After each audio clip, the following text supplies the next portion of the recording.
So, I mean, we can either wait until he gets here or we can do this weekend story. It doesn't matter. It's up to you. You're the boss. He said we do about 20 minutes. Are you watching any of the fights today? Actually, yes, which is kind of a rarity for me. I'll be honest, I don't watch a lot of fights. I don't know a lot of fighters and that kind of thing, but we're doing a little get together tonight, so I will watch the UFC fights tonight. Yeah, it's supposed to be a really good fight. It was supposed to be a good fight. And I guess the guy that he got hurt, and Bobby Green stepped in for him, and he literally just fought in Houston like 2 weeks ago. Yeah, the short notice fights though. Yeah, and the guy he's fighting is he's like Khabib. He trains with Khabib. It's going to be kind of I feel bad for him, but they're probably paying him very well. Yeah, but I mean, when opportunity comes, you kind of have to take it. So that is true. I mean, because he's been around for a long time, and I mean, if he beats this guy, he pretty much gets a title shot. So yeah, why not? Right. Let's see. So what made you start your career in MMA? Where did you kind of? So I read what you sent me. What made you want to like pursue fights? Well, it was kind of something I've always done in a way. I started out doing taekwondo and judo when I was a kid. I had a lymph node removed out of my arm, and they told me, you could either do physical therapy or a sport that requires you to move your arm. And I was a little bit of a tomboy and had already gotten kicked out of dance class and that kind of thing. So my parents were like, here, go take karate with your brother. So got started in taekwondo and judo, and I fell in love with it. I love the idea of martial arts and what it can do for people. And so when I went away to college, I went to nursing school. That was the first time in my life that I wasn't practicing martial arts of any kind.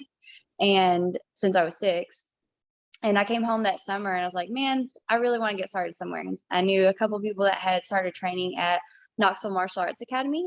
So that's where I started MMA. And at that point, I didn't really want to compete anymore because I'd done taekwondo tournaments a lot and that kind of thing. I was like, I just want to learn. I just want to learn and train and enjoy the process, outside of competing. And so I did that through nursing school. And it was kind of after I graduated, I started helping out with some of the other female fighters that were getting ready to compete. And Coach Eric was like, you should really consider this. Like, why don't you take one? Do one. And I was like, okay, sure. Took one amateur MMA fight, and I was like, oh my gosh. I remember hugging my dad after that fight, and he just looked at me. He said, "You're not done with this, are you?" And I was like, no, I love it. I want to do it. So amateur career turned into pro, and then I'd been out of nursing school for a couple years, and so I quit my job as a nurse, and I was like, no, I really want to pursue fighting full time. So I took a break from nursing, and then went pro that same year. And then since then, I've been able to pick up nursing again, but it's very like part-time, PRN, home health, which is more conducive to like a full-time training schedule. So right now, I think I have a pretty good balance of both, but that's got to be tough because I know fighters. It's not easy at all. I mean, nursing's not easy either. I mean, that's a very like mental strain. I mean, they're 12-hour shifts, I imagine, when you do work. Yes, I have the luxury right now. Like I said, the company that I work for, I kind of get a little bit more leeway on how many hours I work and that kind of thing. But when I was working in the hospital, that was pretty much during my amateur career. It was 12-hour shifts, 3 to 4 days a week. I mean, it's taxing. So shout out to all the nurses out there. We love you. We know you put in the work. And especially right now during the pandemic and everything, they have a lot going against them. So. Oh yeah, that's been crazy. It almost feels like the last couple of years aren't even real. Yeah. I think it's finally kind of slowing down, but I mean, you never know. Yeah, who knows? So how did you get into like interviewing fighters, and what's your intro into MMA? So You know, I train. I don't. I'm not. We do Muay Thai. Brendan, the guy that got the time zones mixed up. He's been doing it for probably 5 or 6 years, and then he did judo as a kid as well. And so he's got a pretty good background. We train, and basically, I've always watched the fights. I think the person that got me really into is Conor McGregor. It sounds kind of cliche, but that attitude that he has and that entire that's what sparked my interest. And then So do you like it when fighters like do all the talking ahead of time and get like real into it? That I think it depends because with him, that's how he really is. Like he really is. He's a funny person. Like I think it is an act too. I think he knows how to turn it on. But like with some of the other guys, it's like they almost try to pick up that because like maybe the money talks, and you can tell it's forced. That I don't know. I just wish they would be themselves. And basically, I don't know, we just had this idea one day, and I was like, "Yeah, we should start interviewing fighters and see where it goes." We started with, you know who Sean O'Malley is? Sean, I'm sorry, couldn't you? He's, Yeah. So the guy that he fought on short notice, or the guy that fought him on short notice, actually, Chris Motina was the first guy that we got to interview. And man, that he blew up overnight after that fight. I guess just because that's Sean O'Malley. And then we did Terrence McKinney. He's fighting today, and now we're gonna try to take this more approach to kind of like people that aren't as big. They're a little bit easier to get a hold of, but it's because we love the career. We like following pretty much everything, and it's just it's the entire sport itself. I don't know. It's just getting to hear people's perspective and like how they fell in love with the sport and how long they want to do it. It's just very interesting. Super interesting. Yeah, for sure. How many fights? Oh my gosh, you make me do math. Well, okay. So how many pro fights? Pro fights, I've had 11. 11. Okay. Mm-hmm. Wow, that's been doing it for a while. So how long? I actually haven't been doing it for a super long period of time. I've just been really busy. I've been very blessed and very fortunate to be very active through my career. So it's not like I've been doing this for 10 plus years. I think my first amateur fight was in 2016, and I went pro in December. What was that? Gosh, I don't even remember. I don't think I've only been I don't have to look it up to be honest. So I haven't been doing it since competing since 2016. So that's what. Well, it's really not that long. No, it's not. So how did you choose which organization that you were going to go pro in? Did you kind of have to look, or did they reach out to you? What was that? No, actually, it was with Invicta, which I'm currently signed with. So I love fighting for them. But it was actually a short notice fight, like we were kind of talking about. Sometimes when those opportunities come, you don't turn them down. You just take it and run with it. And so I was scheduled actually for another amateur fight. I think that same weekend, and they called and they're like, "Hey, we just had a girl back out. Can you, it's 2-week notice." And I was like, "Yeah, let's do it." I was already in fight camp. I was already preparing for a fight. I lost that fight. That was against Kay Hansen, who she's in the UFC now. But that was how I got my pro debut, was that short notice call up kind of thing. Somebody that was going to eventually be signed to the UFC. Wow. And I mean, my record is, it's 6-5. And so I know I've had some losses, but I mean, you look at the girls that fight, I don't take easy fights. I fought tough girls that are very reputable and that kind of thing. But that's what kind of the culture at Knoxville Martial Arts Academy is, like, you stay ready so that when those short notice fights come up, like, you're not like, "Oh crap, I got to get my diet under control. Like, I get back in the gym." No, I live in the gym. This is part of my daily life. And so it makes those short call-ups easy yeses. You're like, "Okay, yeah, I'm ready. Let's go." I kind of think the losses in MMA that's just, a lot of them are so close, like, especially if you're taking short notice fights. I mean, you still get a lot of respect, whether it's and that's kind of, I guess, where the kind of person comes. But I feel like, you know, it's mutual respect between both fighters. That's what I love to see is just like at the end of the day, it seems like if they hate each other in the beginning, well, they just y'all fight 3 rounds, right? I guess the championships are 5. Championships are 5, 3 rounds, yeah. But I mean, you're absolutely right. Like my opponent needs me as much as I need her. It's not a one woman show. Like you have to have 2 people in a cage and a ref, I guess. But that's a whole other can of worms. I don't know if we want to open up that just yet. So how long do you want to do this?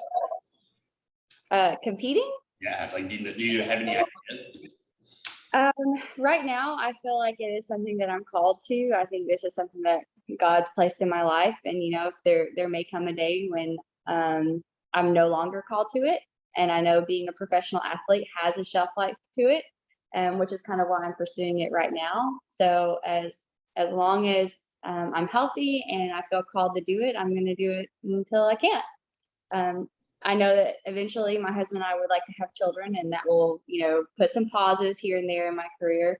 And so right now we're playing that game of like, when is the best time to kind of navigate through parenthood.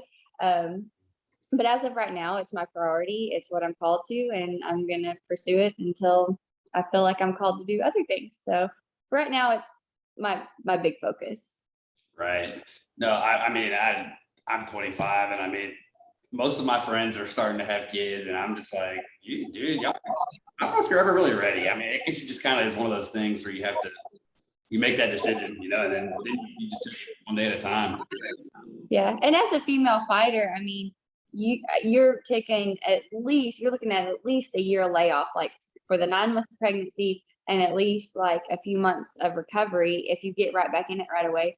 But then you look at the women who have done that thing, which is absolutely incredible. Like I'm not taking anything away from the moms who have become fighters, or like were fighters before and then went back to it. We've had people in our gym who've done that: Shanna Young, Taylor Turner, but even some of the higher names like Mackenzie Dern. She took a fight shortly after pregnancy, that kind of thing. But if you look at it statistically, your career is going to take a little bit of a hit after you have a baby, because I mean it's a big recovery process. So that's a long layoff to commit to. Right. I mean, it's really amazing what a woman's body goes through. They come, it's crazy. Did you see? So Juliana Pena beat Amanda Nunez, and she became the first woman with a child, and then Amanda Nunez had gotten upset and said, "Well, I have a child." I'm like, I don't know if that's the same, like, because she is a mother. I don't like her. I guess her body didn't go through the same changes, but I mean, I see where she's coming from, for sure. Yeah, and I think she had pointed out that there's different ways to be a mom. There are a lot. Right. I think she should have received the credit of, like, she also was the one to birth that child, and that, like you're saying, the anatomically the things that your body has to go through is significant, and you can't downplay that. And that should be a compliment. That should be an accomplishment that is celebrated in addition to Amanda's accomplishment. Both of them are accomplishments, just they're different. They're not the same. Right. So you started in 2016. I didn't realize it until the other day, but I guess women's martial arts and competing it hasn't been around that long. I want to say Ronda Rousey got big in like 2013. Like that's what UFC, and I was like, wow, that's not that long ago at all. The fact that it grew, I mean, this is probably one of the biggest sports, I would say, like growing wise, anyways. I was actually having a conversation this week with some people at the gym, just talking about, like, we're kind of still in that generation that like grew up doing some traditional martial arts that transitioned into MMA. But like what's coming down the pipe is going to be these kids who grew up learning mixed martial arts as its own style. You know what I mean? So where the sport will go will be so interesting. Because if you look back at like the first fights, that, I mean, they weren't really all that technical, compared to like what we have now, where there's so much technique and strategy involved, and just a more well-rounded approach, and you can see it in the fight, which is why I personally love the sport. I like the mental aspect of it all. I like the the idea of playing chess with my body against another person, and just that kind of purity of it, if you will, like it's just trying to be the best with just my body. And I think it's really neat to see what's coming in the next generation. Right. So whenever you are getting ready for a fight, do you like to take it to the ground? Do you like to strike? What's your favorite? How do you like to fight, basically? Well, if you look at my record, I don't think it's a big surprise to anybody. I definitely have, I think, all but a few went to decision. I win by submission, so that's kind of like my end game. Again, kind of using that chess analogy. I will generally try to get to the ground in order to get a finish there, but that's not to say that I'm not a good striker. I mean, I think if you have good striking, it sets up good grappling and vice versa. Yes. So being more well-rounded. I actually enjoyed Taekwondo more as a kid, when I was coming up, than I did judo. But they kind of forced me to do judo. They're like, no, you're good at this. You have to do it. I was like, yeah, but I like the kicking part. So that's what I competed in as a kid. But now, like as an adult and being more well-rounded and seeing how everything plays into MMA, the Taekwondo is not as beneficial for MMA training, but some of the judo kicks, right? Taekwondo. Huh? Just kicks, right? Yeah, pretty much. I mean, punches, but they didn't really count that much.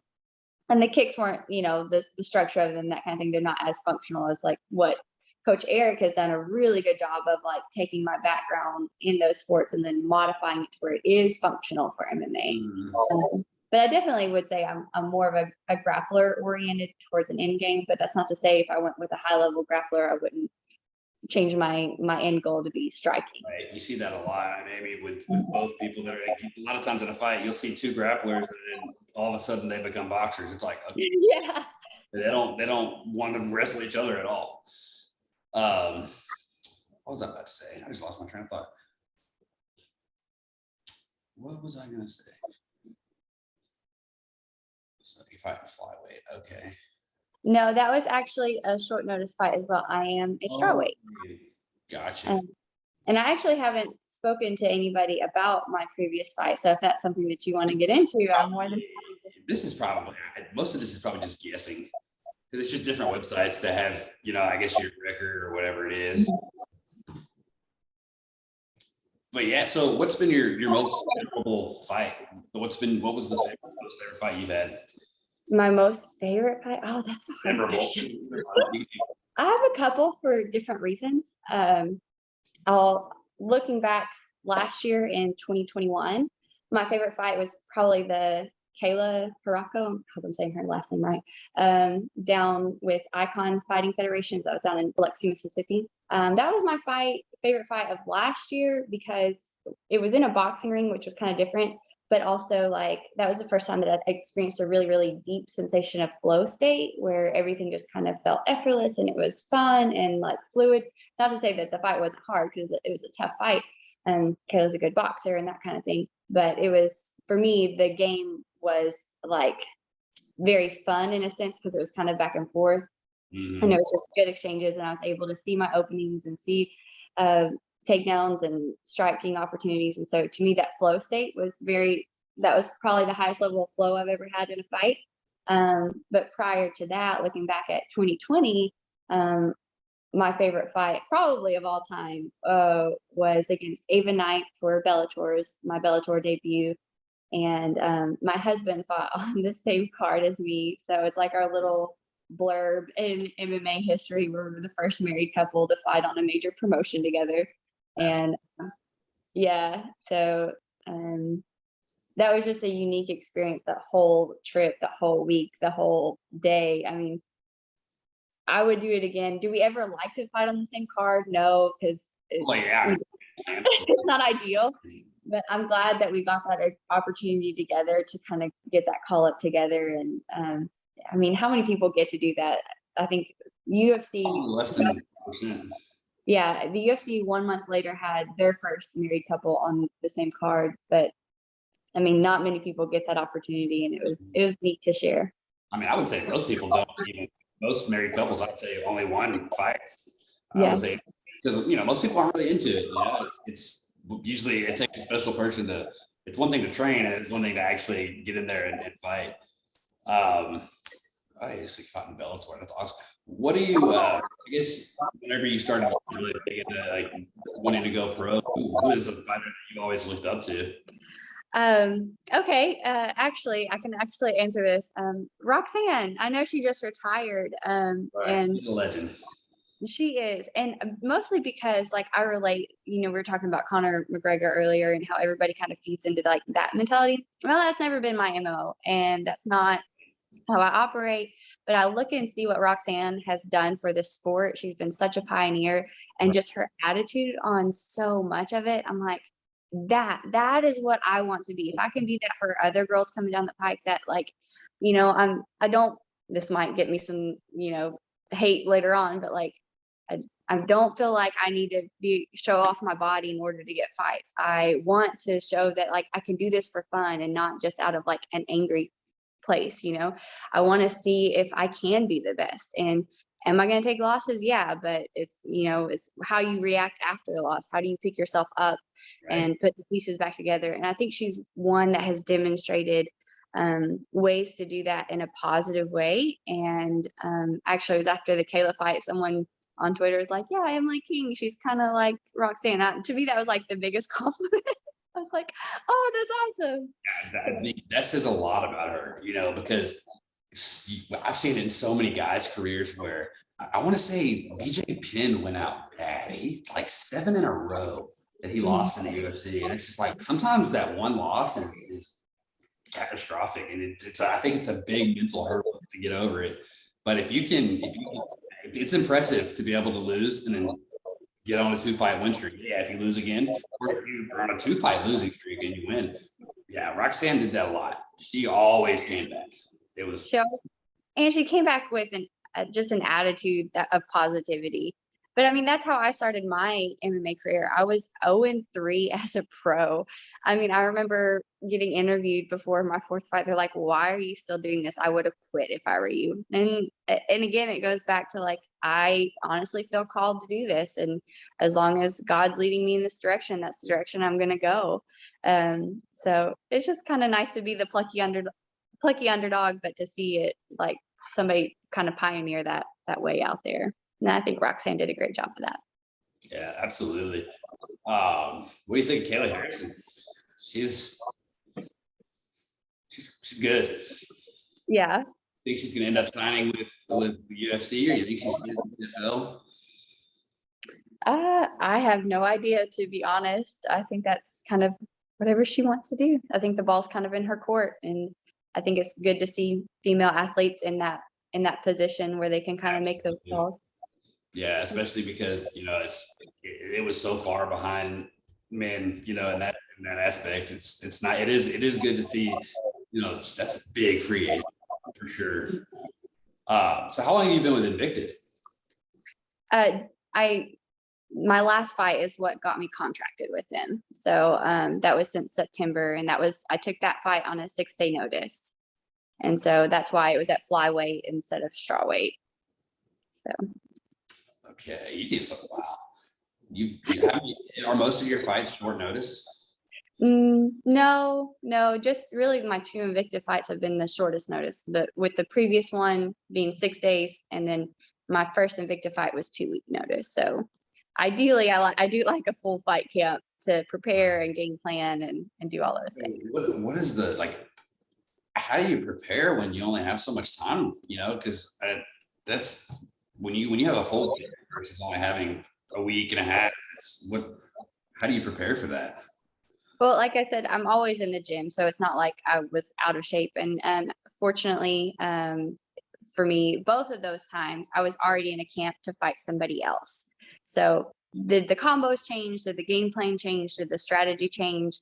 Yes. But as far as like being mentally conditioned, physically conditioned, and just being in the gym, getting after it every day, did that change? No, that was already in place. So, and I, like I said, just felt very blessed and fortunate to be in that situation where I can take those short notice fights, but it's never like I had the option between the two, I like a fight camp. I like to be able to prepare, kind of like the type A personality. I do like to, because preparation leads to confidence. If you feel prepared on something, you will feel more confident, which will show in the cage. So. Oh yeah. I mean, it just gives you more time to kind of like fine tune everything. Yeah. The more, I guess, practice makes perfect. So I mean, the more that you're practicing perfectly, kind of getting everything where you need to move. Well, you feel better. You feel better about it. I think it's a big mental thing. Mm-hmm. But I'm never going to turn down an opportunity, especially for, Invicta is a great promotion. So I was happy to accommodate that. How long has Invicta been around? Are they new? No, they've been around for a while. Actually, a lot of your female UFC champions have come out of Invicta. If you go back and look at the history, I don't know the exact start date, but like Michelle Watterson was there. I think Rose Namajunas fought there. Like, I mean, you can look through the roster of Invicta's previous events, and it's loaded. It's loaded with champs and contenders and UFC currently signed UFC females. I mean, that's another thing I love about interviewing fighters is I did not know Invicta, and I saw definitely going to do some research. Like you said, it's crazy how many other promotions like that have the talent that they do, and especially some people only know the UFC, and it's there's a lot of talent out there. Yeah, for sure. What? So let's see.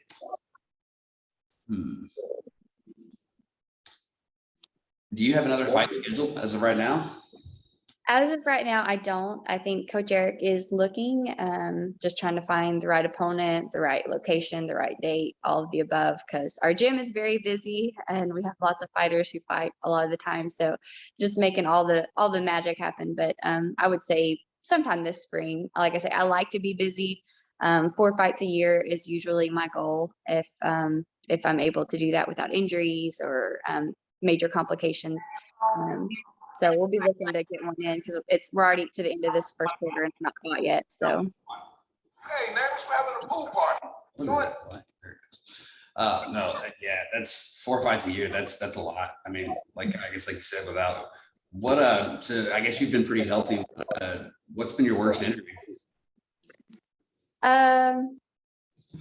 I don't know. It's hard to say. I would say only because it was like most recent. And like I said, if we get too far down this bunny hole, you can reel me back in. But my last fight, I actually had this first time I had stitches from a fight. I got caught with a 12-6 elbow, which was illegal and was not punished in any sense by the referee. So to me, that one seems like the worst, only because I did have to have stitches, which not that big of a deal. I'm a nurse, I can handle that. But mostly because that whole fight was just a conglomerate of just like illegal things happening and no repercussions ever came of it. So it took away the purity of the sport and like part of like why MMA is fun to me. Right. Yeah, it's always kind of sad to see that, especially in it's just sad to see. I was listening to a Joe Rogan podcast not too long ago, and it was one of his older ones, and I think there were 2 women fighting. I guess she was about to be choked out, and the one that was about to be choked out was just like sticking her finger in the other lady's eye, and I was like, wow, like you can't do that. Like yeah. But that's the thing. Until the refs actually start enforcing the rules, you can. So this is where I'm going to get a little bit passionate, and I'm not going to be apologetic about it either. So my last fight, I was in bottom side control, and I had a buggy choke locked in, and my opponent threw an illegal knee to the back of the head. And so the referee did stop the fight, and he did look at me. He never brought in a doctor, and he never gave me 5 minutes to recover. And then instead of restarting us in a standing position, he started us back on the ground, which cascaded into these events of like, I got hit in the back of the head, I got the 12-6 elbow, and I wound up losing that fight. That's not to say that like Brogan didn't choke me out, because, well, she did, and good on her. But all of these other illegal things leading up to that, she never got a point deducted. There was nothing. There was no repercussion. So why would I follow the rules if there is no repercussions and no punishment for not. So Right. next time I get put in a bad situation, like, why would I not, cheat my way out of it? Because I mean, as a professional fighter, you're fighting for a lot of money, like I want to make a living at this too. And not to say that the athletic commission wasn't nice. They were very kind when we filed our appeal. They were very kind. Were they very helpful? No, not really. And so if I could get a message across to anybody at this point in time, would be referees have to start enforcing the rules. Warnings are done in the rules meeting when you go over the rules with your fighters. And then after that, there needs to be a point deduction, or it needs to have like you're laying out these things that you say are going to be enforced. And if they're not, then why not just make it a street fight? It's not a sport anymore. It's just a fight.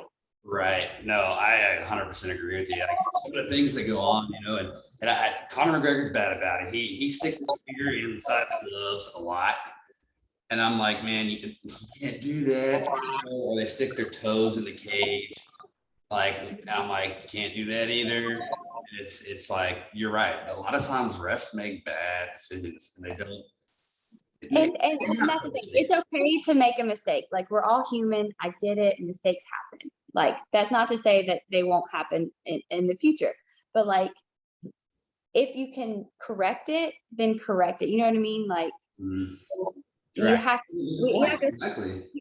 the buck has to stop somewhere. And so if it was intentional, that was the big thing, the big controversy with my last fight was like, the fouls that she inflicted were intentional, meaning that she meant to do them, and everybody was in agreement there. But under the Kansas City rules, I had less protection from an intentional foul versus an unintentional foul, meaning if it was an accident, I would have been allotted my 5 minutes. But because she purposely did this, I was not given 5 minutes to recover from an illegal strike to the back of the head. Tell me what sense that makes, like None. Crazy. He gets about that same kind of stuff, and it's because he knows a lot more about the sport than me. I'm kind of learning as I go, and he'll explain things to me sometimes, and I've came a long way with it. Oh, where did it go? Oh, there it is. There we go. And yeah, I see it all the time. And I think another thing is when to stop the thing. I guess that's hard though. You got, it's because someone with experience, obviously, if they're wrestling the same fighters, they may know the fighter, they may know what they can take, and then sometimes it's like, you should have stopped that because it's just crazy. Yeah, being a ref, I'm not saying being a ref is an easy job, and I'm not saying being a part of the athletic commission is an easy job.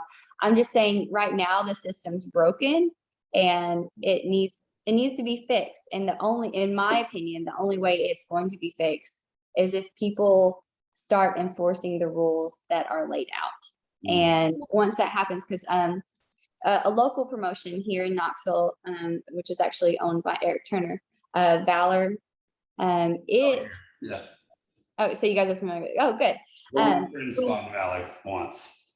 Oh, very cool. So like when we started telling, the fighters backstage, like your warnings are in your rules meeting. After that, it's an automatic point deduction. We had fighters who would constantly miss weight, and they would take a point away. Well, guess what? Less people started missing weight. People were on it. The eye pokes, the cage grabs, automatic point deductions. And you know what happened? They became significantly less frequent. So when the rules are enforced, it makes the sport a sport.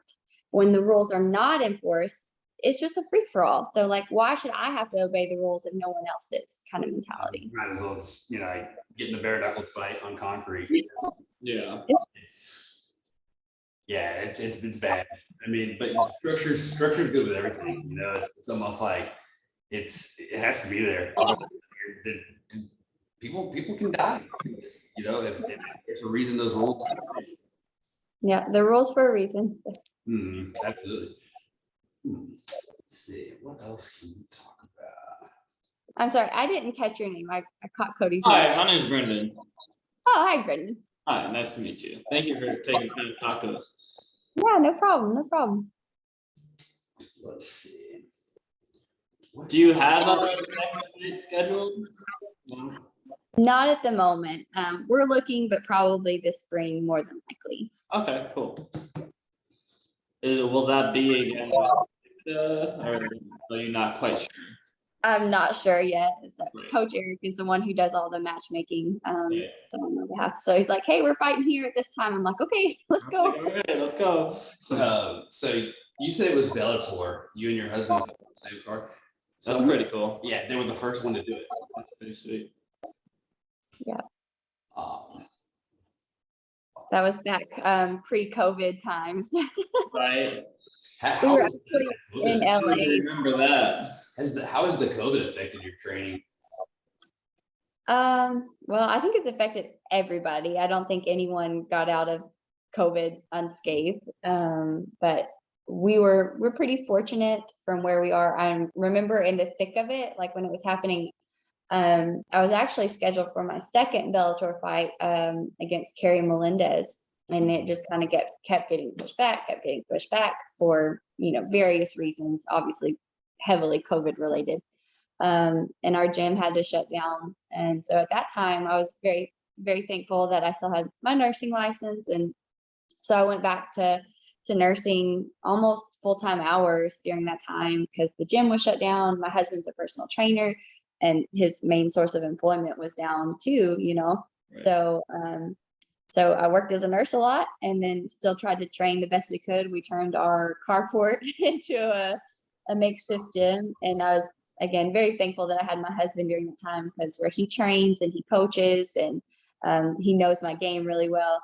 I was able to stay pretty actively training while working, and then I think that was maybe a month or two like that, and then gyms opened back up, and since then we've been back in the gym. So. Do you still work as a nurse ever anymore? Very part-time. Very part-time. There's like a saying in like the nursing world, you never retire, you just go PRN, which means as needed. So I'm kind of in that category at the moment, like still active, but pretty far removed from it all. I just know I have a lot of friends who are nurses, and I mean their schedules can be crazy. Was there a time that it was really tough to battle both, or were you always kind of able to pick and choose? No, it was tough, especially a lot in my amateur career. I was telling Cody earlier that I actually quit nursing entirely for a year, and that was the year that I made my pro debut, just because I really wanted to focus on training full time. Yeah. Which is hard when you're working 12-hour shifts 3 to 4 days a week. So. Exactly. It's dedication. I mean, that's honestly, I think that's the coolest thing. I mean, like you said, I mean, you felt like you were called to do it. So what is your favorite submission? I know you just, I'm sorry, what? What is your favorite submission? Oh, geez. That's a hard question. You talked to them today. I think personally, like rear naked chokes or being in back mount, just kind of anything from there is where I like to go a lot, because a lot of your defenses are forward facing, and if somebody's on your back, it's very hard to defend those. And I think if you look at my finishes, I'm pretty sure that one might be the top one. But I have a couple of positions that I really like. I like the crucifix position. I think I finished Anastasia Bruce there. But also leg locks. I kind of have a reputation at the gym for being, the dirty foot locker at the gym. So I like to play leg locks a lot on the ground. And leg locks have become, I guess, not necessarily recently, but I guess somewhat recently, have become a lot more popular in the grappling game, haven't they? I feel like well, maybe not in MMA as much, but in grappling, it's become a lot more common, like with the Danaher Death Squad and all those guys. Well, the leg lock is what won me my first pro win, I guess, against Ashley Samples, was a heel hook. But to me, it wouldn't make sense to not attack an entire half of the body. You know what I mean? Like there's a whole other half of the body. It's not just arms and neck. And sometimes I'm sure as you guys both train, that like one thing's going to set up another. So you might start on the upper body, attacking something there just to set up the lower body, but also vice versa. I might throw up some leg locks just trying to get to something else. Right. It's like, it goes back to that, like playing chess with the body of like, I just need you to think about this for a second while I go back to here. And if it opens up this opportunity, I may take it, but I may also just move on to the next thing. Absolutely. I mean, we're even seeing striking, guys tacking the legs so much more now, just blowing people up. Yeah, that's kind of that. Yeah. Calf kicks are no. Like you said, why would you leave half the body untouched? Yeah. Right. Just my opinion on it. At what point do you think because like I think a lot of people don't talk about it as much, but what do you think made it like the art for you? Like what, like for the martial art, I mean, I guess you add your own twist into it, right? At what point do you think you really kind of figured that out? I figured out that MMA is martial arts, or is Oh, that more so like your own twist to it. So it's kind of a hard question I'm trying to ask. I'm not wording it very good. well, I think I understand. I think Like your style, how did you Your come style, up with your basically, style? right? How did Because, you figure out your when style? when you started putting together all the things that you were training, how long do you think it took you to really, because it, like you said in the one fight, you finally had all the flow, so it was like everything just made sense. Mhm. At what point in your career do you think you just really kind of started to get the grasp of that? but I think I'm still trying to figure it out, to be honest. And that's the beauty of it. It's a never ending process. We're very process oriented at Knoxville Martial Arts Academy. So never so much outcome, but like each time did I get better at one thing, whatever the one thing is. But I would attribute so much of that to our head coach, Eric Turner. He's big into that process orientation, but he's also the one who, he doesn't make cookie cutters. Like, I don't fight like my husband, and my husband doesn't fight like Vince, and Vince doesn't fight like Garrett Sharp or James Adcock. Like, I mean, pick a fighter at our gym and they're going to fight completely different than the next person. And a lot of that goes again back to Eric. He's made us into what we are. And it's based off of like, what do you like? Why do you like that? Let's pull this out and look at it. Let's see how it fits in with the other things that you like to do. So Eric Turner's the mad scientist, the mastermind, whatever you want to call him, behind all of us. And that's why, if you come to our gym, you're going to get a wide variety of looks because of him. Well, yeah, and you got to be like that, because even if you're teaching the same thing, there's going to be some people who grasp something more than others, and that just have a natural ability and a better skill at one thing than others. And it's always going to be like that. So you got to play to everyone's skill. That's what's going to win the fights. So. Oh, I mean, you see fighters all the time with it, like completely. It doesn't look very technical, like the way they throw their punches, or like Dominic Cruz is a guy that his style's so different, but for him it works, and it's crazy because like I don't know how he does it, but it works. Like I don't know if there's another guy that does the same type of style that he does. I really don't. I'm trying to think, and I'm just like, man, that guy's unique. I mean, every fighter's unique. He's one that really stands out to me. Let's see. That's what makes it fun to watch. Absolutely. It's not boring.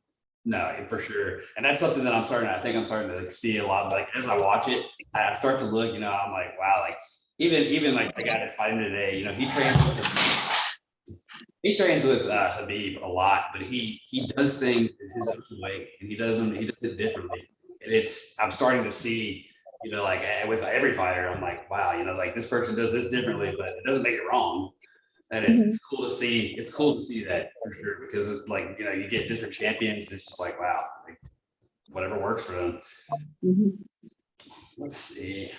What else?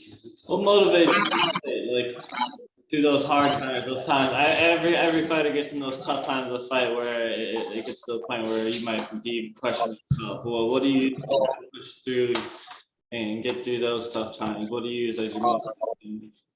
In the fight, or like in training? Yeah, during the fight, or even in training. I mean, I'm sure it's different for each one, but kind of what do you use to push through those struggle times?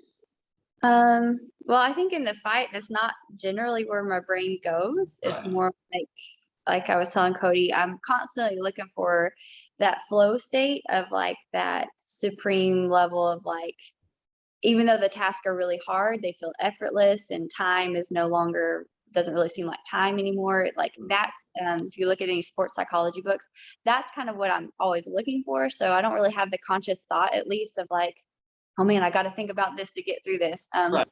But outside of fighting, the actual fight itself, the training and the things leading up to it, that's, to me, that's where the real mental fight is, because you're going to fight like you train.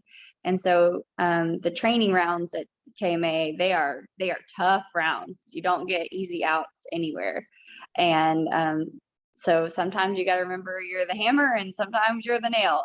And when you're, the days that you're a nail, to me, I have to come back to like remembering that I'm called to this, that I find joy in this, I have a passion for this, and hopefully, Lord willing, I'll be able to glorify God through this process in some way.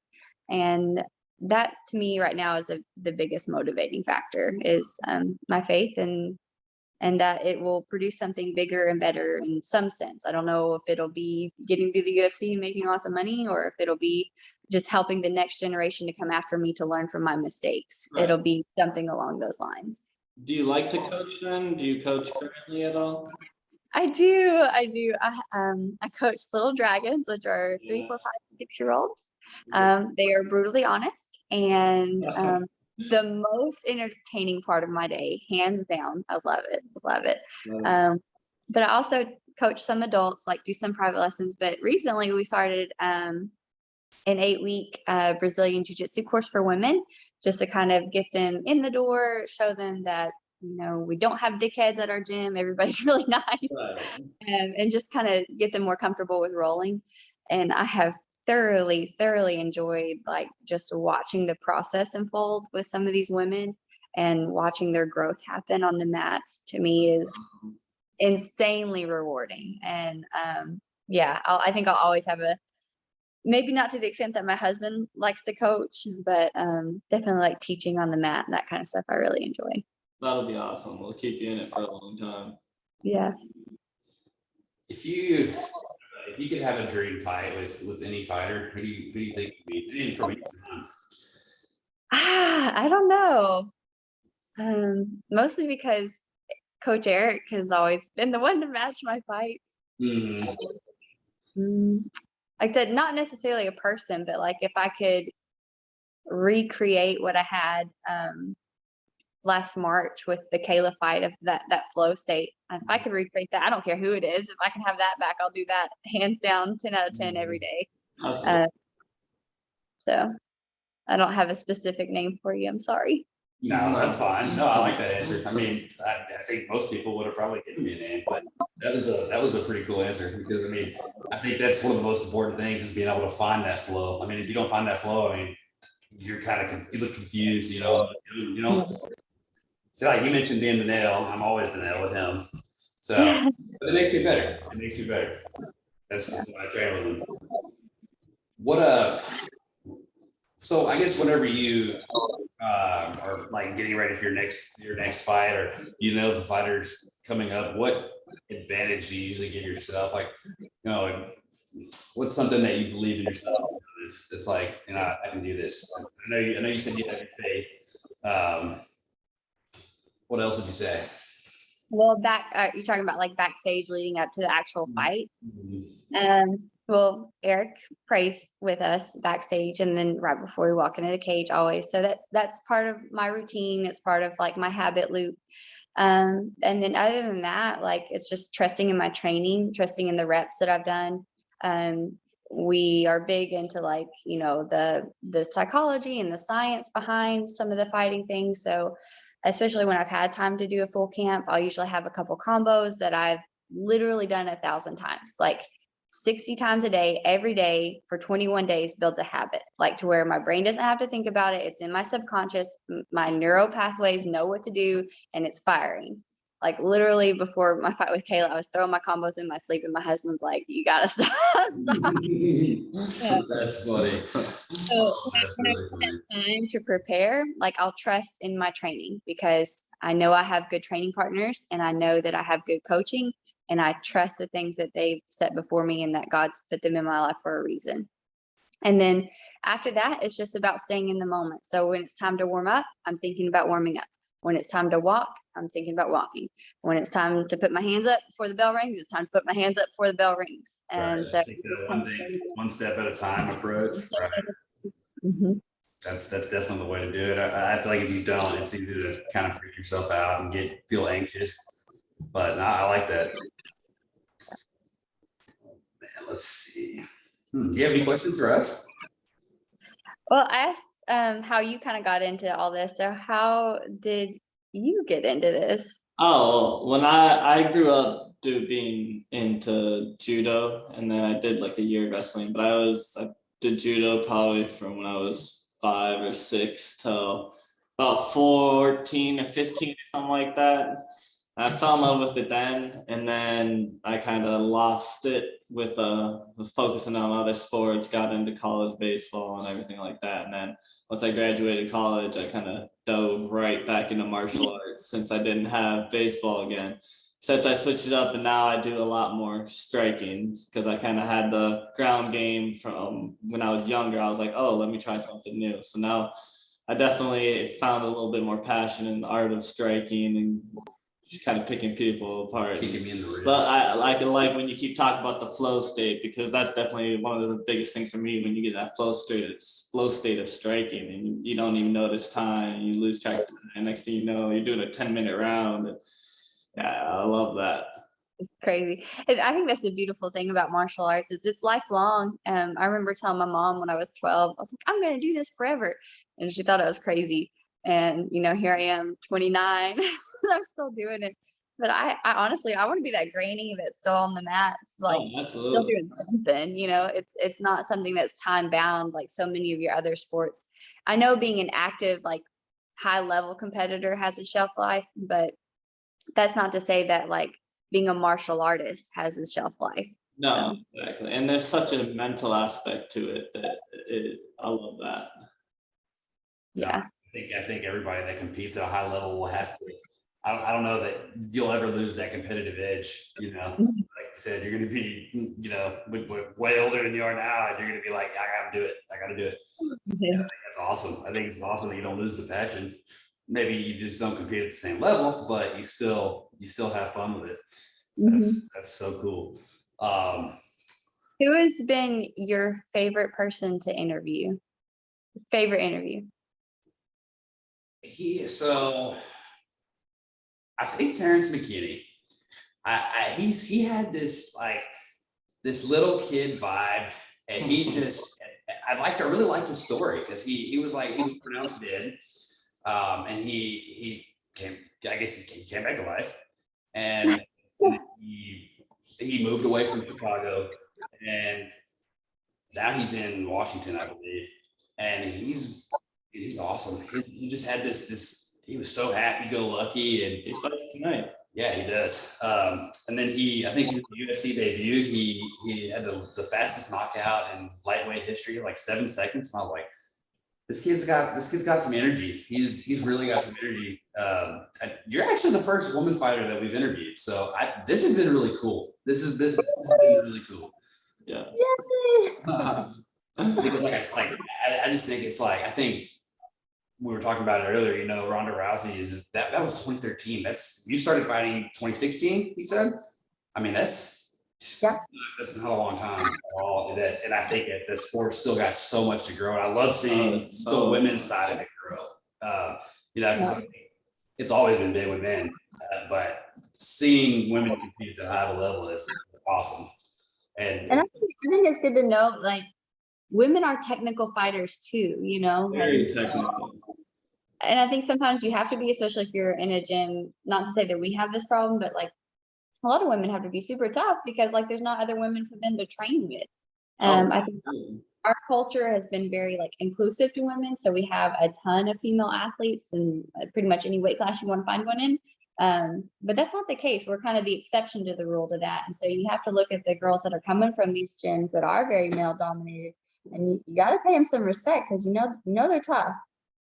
Yeah, absolutely. I almost, I almost think it's cooler that women can do that with just the things that their bodies go through that men's don't.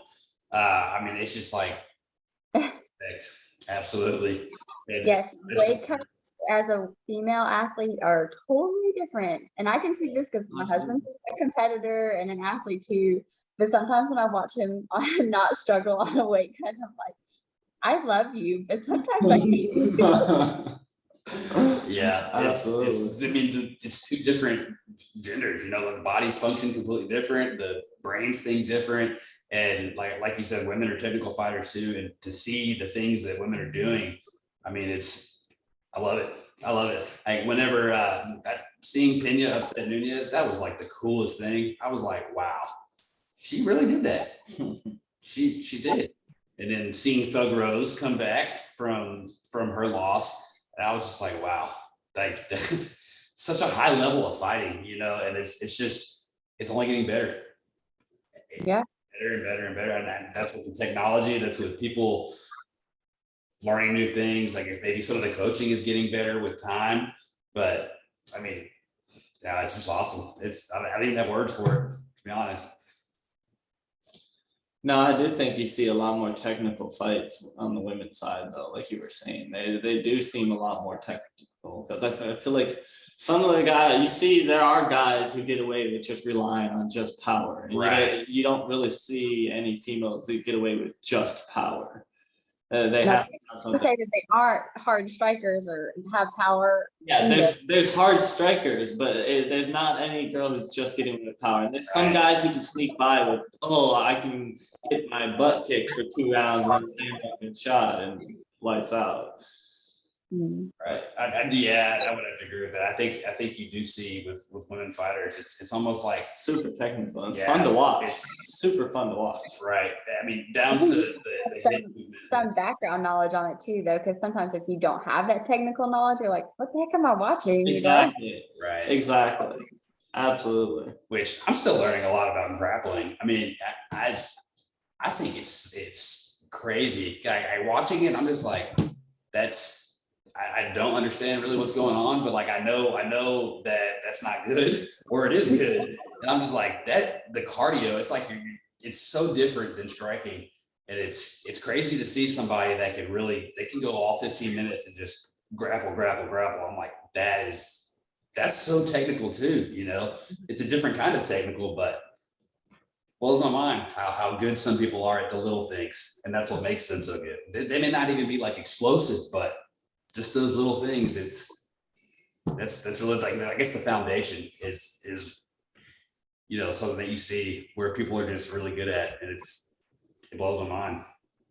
Yeah, for sure. It's a game of inches, not a feet and miles. It's just that little tiny details.